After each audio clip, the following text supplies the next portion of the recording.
Okay, so once again, good afternoon. So this time our topic is about a cloud, no, cloud computing. So a cloud platforms no requires refers to the operating system and hardware of a server in an internet-based data center. It allows software and hardware products to coexist no remotely and at scale. So how do cloud platforms work? Because enterprise rent access to computer services such as servers, databases, storage, analytics, networking, software, and intelligence. Therefore, the enterprise don't have to set up in own data centers or computing infrastructure. They simply pay for what they use. So there are several types of cloud platforms, no, not a single one works for everyone, and there are several models, types, and services available to help meet the varying needs of the users. Okay, to give us more details about that topic, let us all welcome our presenter.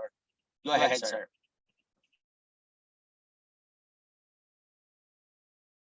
Good afternoon. So my topic is about cloud computing. So definition, so it is a practice of using a network of remote servers hosted on the internet to store, manage, and process data. So rather than a local server or a personal computer. So advantages of cloud computing. So number one, cloud computing allows a business to cut their operational and fixed monthly cost of hardware, databases, servers, software licenses. Eventually, it will reduce the need for IT resources, including people, and then all hardware, database servers, web servers, software products, and services are hosted in the cloud and added to an account as needed. Number two, cloud computing offers 24/7 uptime. Cloud servers and data centers are managed by the cloud service provided. Therefore, there is no need for employee management. Cloud number three, cloud computing is scalable and reliable. There is no limit to the number of users or resources. Furthermore, the cloud increases processing and resources as needed. And then number four, cloud computing provides maintainability and automatic updates of new software, operating systems, databases, and third-party software. It also reduces IT labor costs for a business. Cloud service providers have data centers in various locations, which makes them faster and more reliable.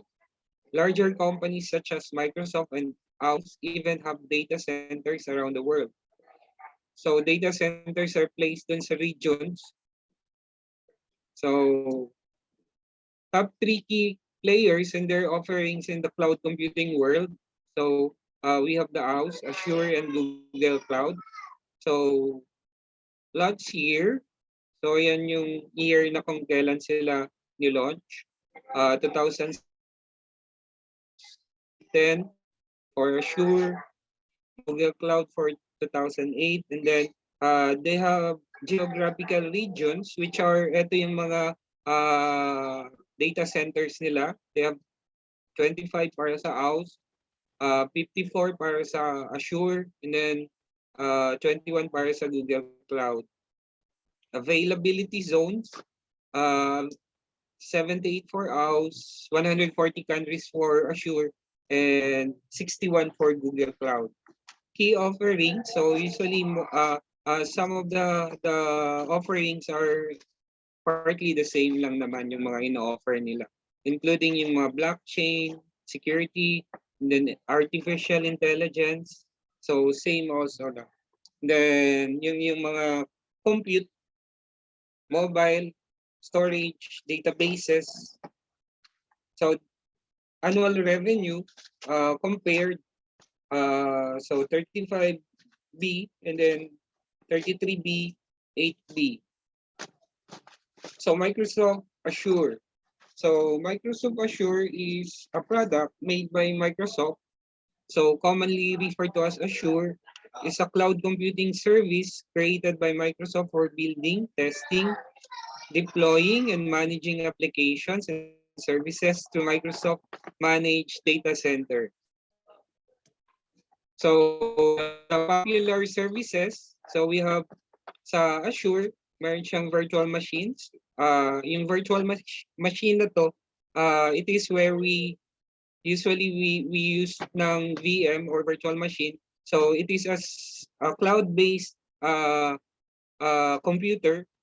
So wherein we can install ng operating system, as well as we can install ng mga applications. So para siyang personal computer on the cloud or online. And then we have Azure Virtual Desktop. So virtual desktop, so para siyang yung Google Remote Desktop. So usually yan yun. Azure SQL. So yan yung database nila. Yan, databases, Azure Kubernetes Services, talks about analytics, cognitive services, talks about artificial intelligence, and so many others. And then, ito yung example ng if you are going to walk inside Azure portal, so ayan na yung sa sa Azure.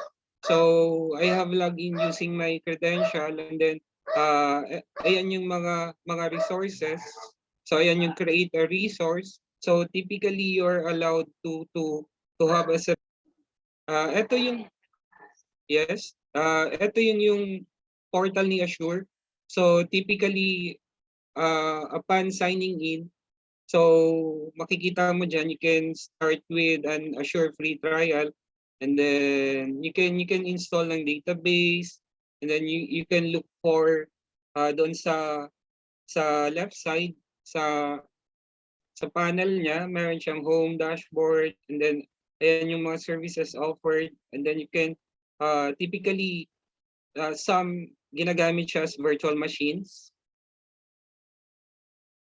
And then also ginagamit din siya as database, SQL databases or a database host. So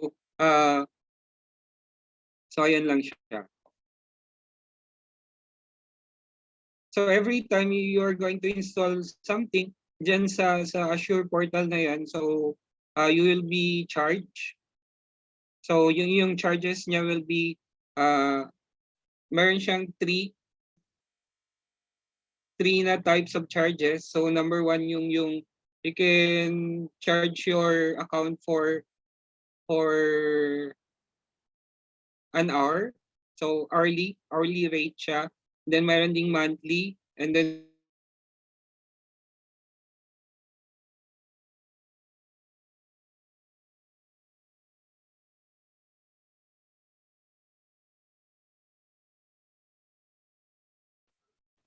first day of the month, and then last day of the month. Even though you've started dun sa gitna, and then natapos mo yung isang buwan, you will be charged ng isang buwan. So ayan yung mga key things na dapat pag nag-subscribe ka, yun yung titignan mo rin. And then next, we have Amazon Web Services. So Amazon Web Services Incorporated is a subsidiary of Amazon, providing on-demand cloud computing platforms and APIs to individuals, companies, and governments on a metered pay-as-you-go basis. So, ayun nga yan, pay-as-you-go. So, actually, yung pay-as-you-go na yan, so you are going to link your bank accounts or credit cards. And then, pag-click mo ng application and then turning it on, so you will be charged immediately.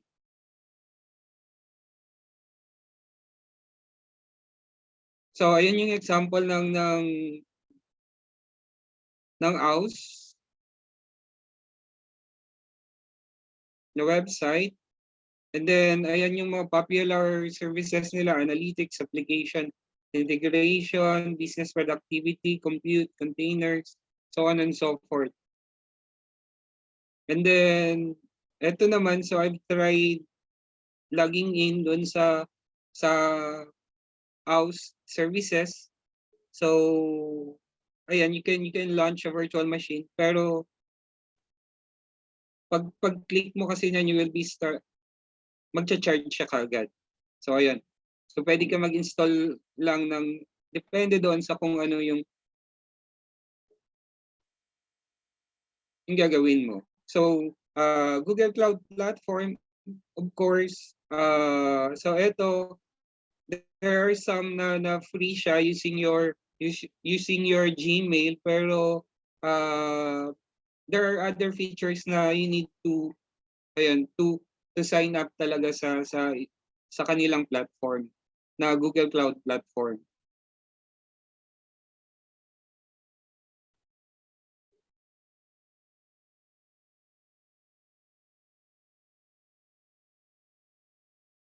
And then so ayun, these are the services offered. So pare-pares lang din naman sila: BigQuery, cloud storage, analytics, compute, Firestore, AI, Vision. So ayan yung mga services offered. So usually those are the things na meron yung cloud services. So next topic is software as a service. Software as a service is a software licensing and delivery model in which software is licensed on a subscription basis and is centrally hosted. So SaaS is also known as on-demand software and web-based hosted software. So yung mga example nito, we have kahit etong Zoom meeting na application.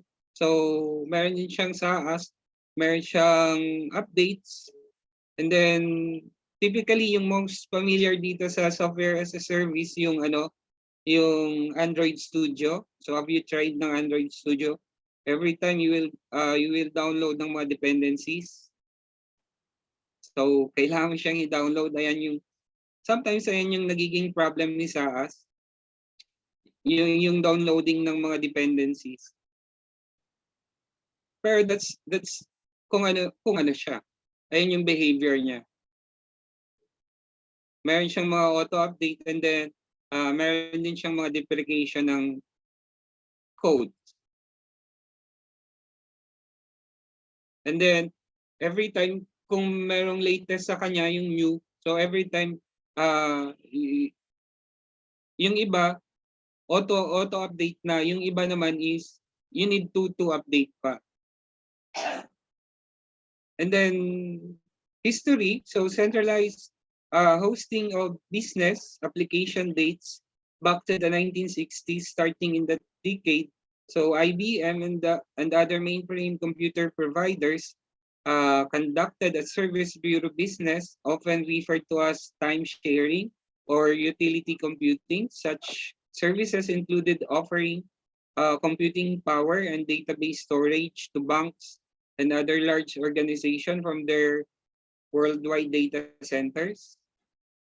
So the expansion of the internet during the 1990s brought about a new class of centralized computing called Application Service Provider, or ASP. ASPs provided businesses with the service of hosting and managing specialized business applications to reduce costs through central administration and the provider's specialization in a particular business application. Two of the largest ASPs were USI, which has headquartered in Washington, D.C. area, and FutureLink Corporation, yung headquarters naman ay nasa Irvine, California. So, software as a service essentially extends the idea of the ASP model. So the term software as a service, however, is commonly used in more specific settings. So these are while most initial ASPs focus on managing and hosting third-party independent software vendors. So these are the purpose niya. And then whereas others serves as client-server applications then, which required installation of software on users' personal computers. And then whereas the software architecture used by most initial ASPs mandated maintaining a separate instance of the application for each business as of, so these are the different purpose then and kung ano yung service na ginagawa ni SaaS. So the acronym first appeared in the goods and services description of USPTO trademark uh, filed on September. So ayun, database as a service has emerged as a sub-variety of SaaS and is a type of cloud database.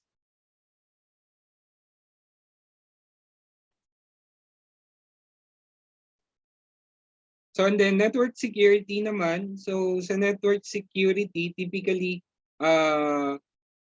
network security consists of the policies, processes, and practices adopted to prevent, detect, and monitor unauthorized access. So misuse, modification, or denial of computer network and network accessible resources. Network security jobs. So they plan and implement security measures to protect the system from the following. So cyber attacks, hacking, intrusion, infiltration, and natural disasters. So ito yung network security also contains ng mga backup settings or it performs ng mga backup jobs.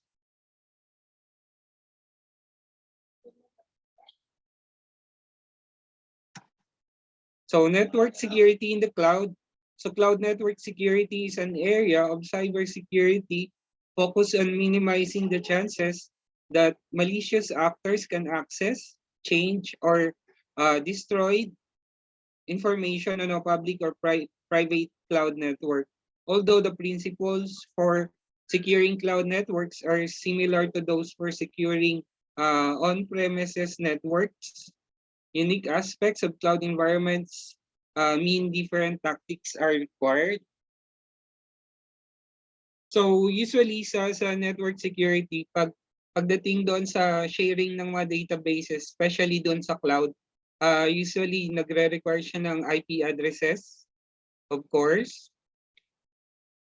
And then nagre-require din siya ng gateway.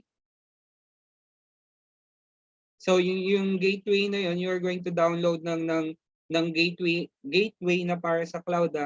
So for example, if you're using ng SQL server, so you have, for example, di ba, you are going to download ng SQL server na developer, and then in order na makakonect yung database mo papunta doon sa cloud, so you need to download ng gateway, and then you have to configure ng firewall.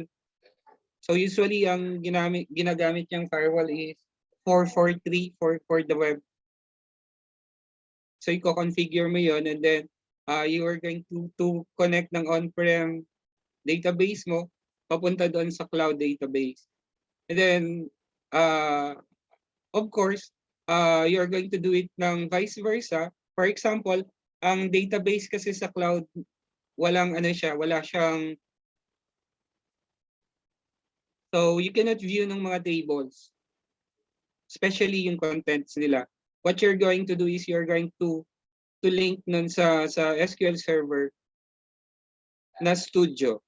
So in order na ma-access mo yung database mo sa cloud, and then you are going to write ng mga tables and databases doon. So what you're going to need is, ayun, you are going to establish a secure connection. So you're going to follow ng mga security measures nila. So gagamit ka ng firewall, you are going to set up ng mga inbound and outbound firewalls dyan.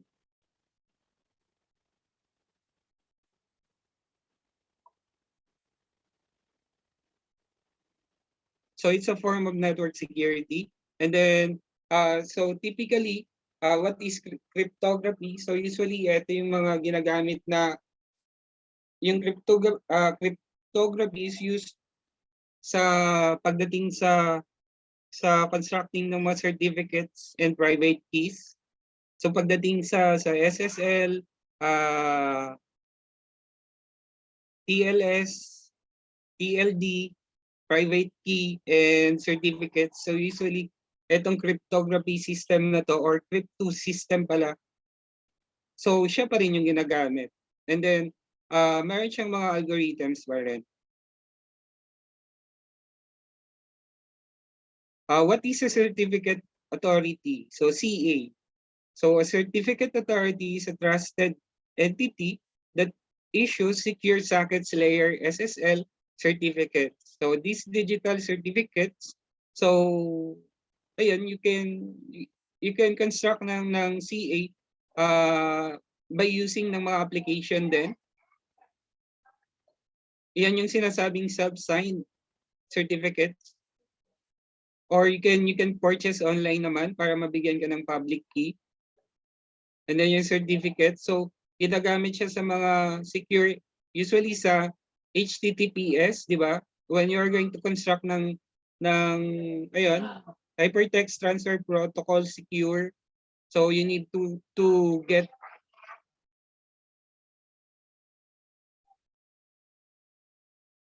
so you are going to get ng public key and yung certificate. So ayan. So pero yung SSL is quite different din yan. So SSL is used doon sa databases din. So as providers of these certificates, CA are reliable and critical trust anchor of the internet's public key infrastructure. So they help secure the internet for both organizations and users. So pero yung content lang naman yon, those are so based on sa nakita na public key. So have you seen a public key infrastructure ba or a public key? So usually it is a combination of characters lang naman and alphanumeric characters. And meron siyang specified length.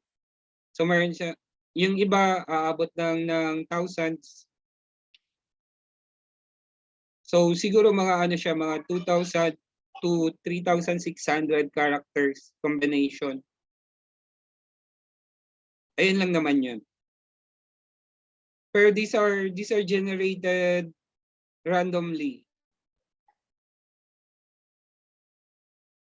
So ayan siya. So the main goal of CA is to verify the authenticity and trustworthiness of a website domain, so website domain and organization, so users know exactly who they are communicating with online and whether that entity can be trusted with their data. So you need ng HTTPS kasi inaano na nila, tinitreat na nila as unsafe yung HTTP lang. So you need to purchase ng mga certificates in order to have a domain or yung web address mo or URL mo.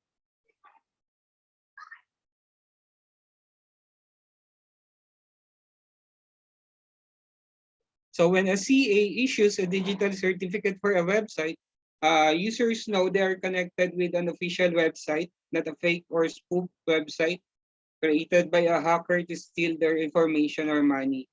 So ayun nga, as what I have explained, yun yung public key. So dalawa yung paraan niya. You can do ng self-signed or you can purchase ng certificates mo. So yan, or you can have ng mga free but limited dates lang. So that's around 4 months lang pag dating sa certificates pag free. Ito yung mga go get SSL and then let's encrypt. So those are the different those are the provider na merong free certificates. And then meron din naman yung iba yung so same lang din pala, sorry. So same lang din.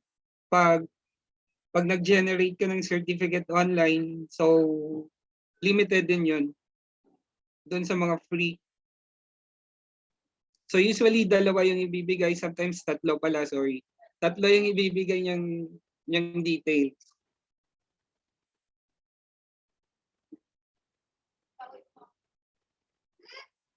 So that's all. Thank you very much. Okay, so thank you very much, sir, for your presentation. So again, a while ago, no, our presenter discussed about SAS, no? SaaS, no, nung SaaS, no? So, but we need also to consider the infrastructure as a service or the IaaS, no? So the cloud computing can be broken down into three cloud computing models. So infrastructure as a service refers to the fundamental building blocks of computing that can be rented, no, physical or virtual service storage and networking. And this is attractive to companies that want to build, no, applications from the very ground up and want to control nearly all the elements themselves, but it does not require firms to have the technical skills to be able to orchestrate services at that level. So, research by Oracle found that two-thirds of IaaS, no, said using online infrastructure makes it easier to innovate. No, had a cut their time to deploy new applications and services and had significantly cut ongoing maintenance costs. However, Hap said IaaS isn't secure enough for most critical data.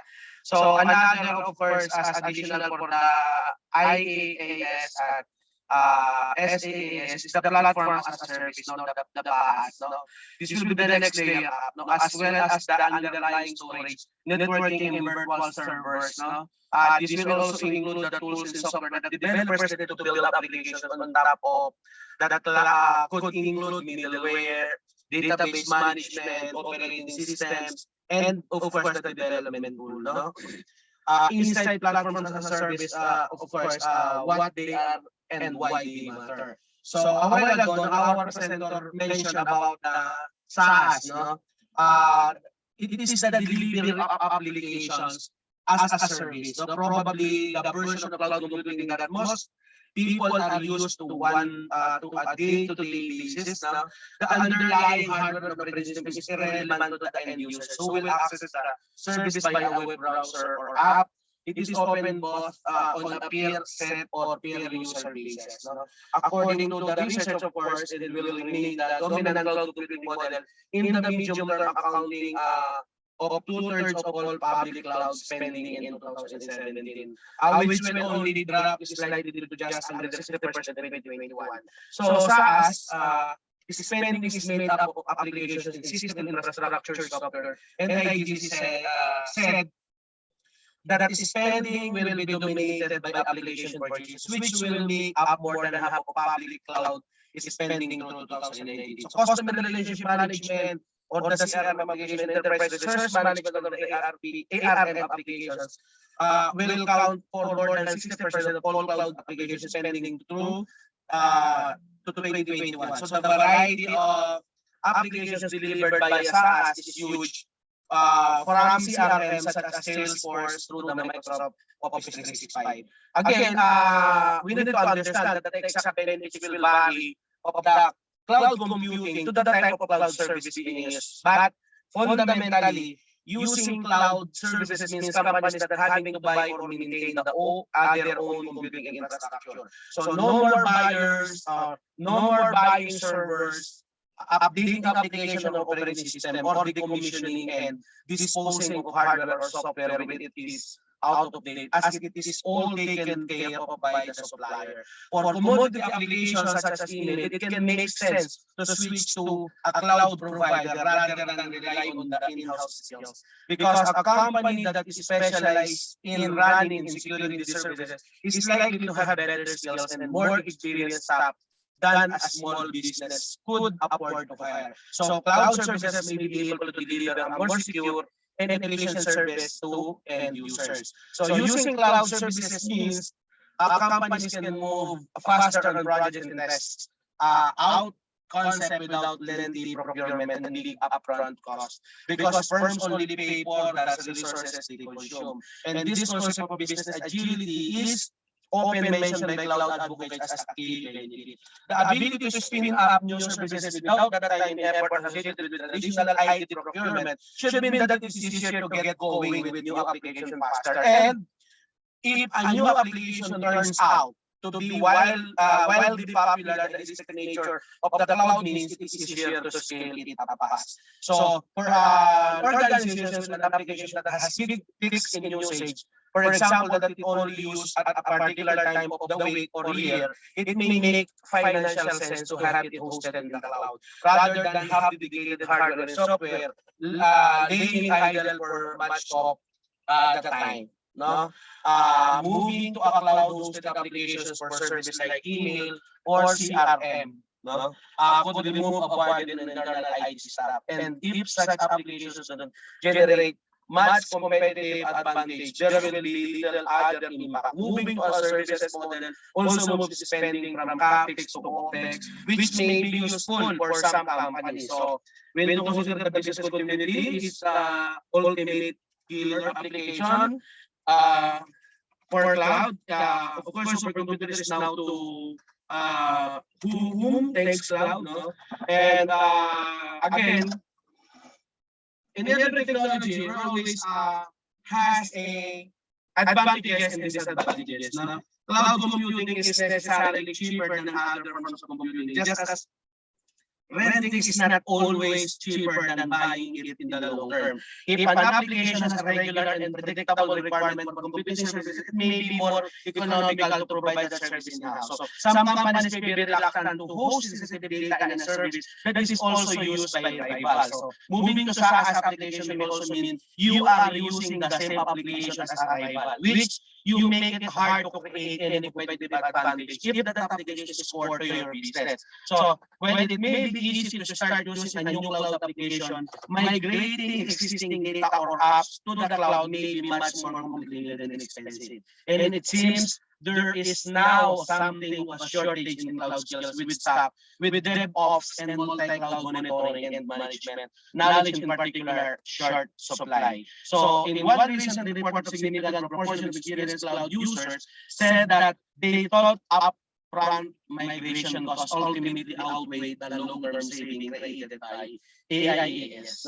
So cloud computing tends to shift spending from capital expenditure, yung CapEx, to operating expenditure or the OpEx as company buy computing as a service rather than in the form of physical servers. And this may allow companies to avoid large increase in IT spending, which would traditionally be seen with new projects. Using the cloud to make room in the budget may be easier than going the CFO and looking for more company actually. No? So, of course, to build a business case for more moving system to the cloud, you first need to understand what your existing infrastructure actually costs. No? So there's a lot of factors, obvious things like the cost of running a data center and extras such as these lines and the cost of physical hardware, service details, office specifications like CPUs, cores, and RAMs, of course, plus the cost of storage. You also need to calculate the cost of application, whether you plan to dump them or hosting them in the cloud unchanged. So completely rebuilding them for the cloud or buying an entirely new SaaS package, its options will have different cost implications. So the cloud business case also needs to include people cost and more nebulous concept like the benefit of being able to provide new services faster. Any cloud business case should always factor in the potential downsides, so including the risk of being locked into one vendor for your tech infrastructure. So certainly, many companies remain concerned about the security of cloud services. Although breaches of security are rare, however, because how secure you consider cloud computing to be will largely depend on how secure your existing systems are. Because in-house system managed by the team with many other things to worry about are likely to be more leaky than systems monitored by cloud providers, engineers, dedicated to protecting that infrastructure. But however, concerns do remain about security, no? Especially for companies moving their data between many cloud services, which has leading to growing cloud security tools, which monitor data moving to and from the cloud and between cloud platforms. So, again, these tools can identify fraudulent use of data in the cloud and unauthorized downloads and malwares. There is a financial and performance impact. However, these tools can reduce the return of investment of the cloud by 5 to 10%, impact performance by 5 to 15%. And the country of origin of cloud services is also warning some organizations. So, a while ago, our presenter discussed about the public, the private, and so on and so forth of the cloud computing. So, again, at present, no, especially this 2020, no, 2020, 2021, no, the top cloud computing, no, discussions, of course, is a while ago, no, our presenter discussed about the house, no, and others, no, other cloud computing providers. So I think that's it. And thank you, no, for attending our class.